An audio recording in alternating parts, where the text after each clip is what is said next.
बहुमूल्य ए जीवन ईश्वरଙ୍କ दान स्वेच्छारे काटिबाकी जीवनर दिन हरे मात्र मृत्यु एहा निरूपित जाण पुणी हेब विचार रे दंडायमान कि उत्तर देव गति की पारिब केबे किए कथा भाविछ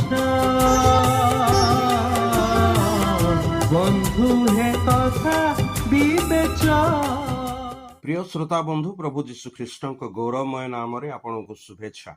पवित्र बाइबल रो माथि लिखित सुसमाचार 12 अध्याय 20 पदरे आमे एपरी पाठ करू।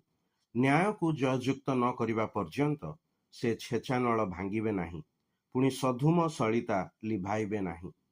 ई जगतरे प्रभु जीशु ख्रीष्टଙ୍କ देहबंत हेबार कारण थिला मनुष्यर पाप। पाप हेतु मनुष्यर अवस्था भयावह तथा नैराश्यजनक अटे।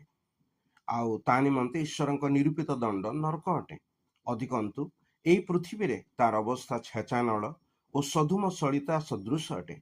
एई अवस्था और दंडरू मनुष्य को रक्षा करने निमंते प्रभु जीशु ख्रीष्ट निष्कलंक निर्दोष होई सुधा आपणा को क्रूसरे उत्सर्ग कले, जेपरि से आमर दंड भोग करी आम निमंते ईश्वरंकर दंड को पूर्ण करी परित्राणर पथ प्रस्तुत करती।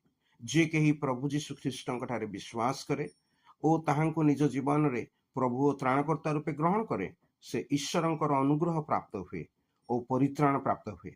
यह से धार्मिक ईश्वरंक न्यायर जय अटे कि प्रभु जीशु ख्रीष्टଙ୍କ मृत्यु और पुनरुत्थान रे विश्वास द्वारा मनुष्य सही दंडरू रक्षा पाए, कारण प्रभु स्वयं सही दंड भोग कले। यह मध्य सही धार्मिक ईश्वरंक न्यायर जय अटे कि प्रभु जीशु ख्रीष्टଙ୍କ मृत्यु पुनरुत्थान रे जो माने विश्वास करती नहीं से माने ईश्वरंक दंडरू रक्षा पाई पारिबे नहीं, कारण से माने प्रभुंक परित्राणर पथ को तुच्छ मणि अग्राह्य करि अछंती।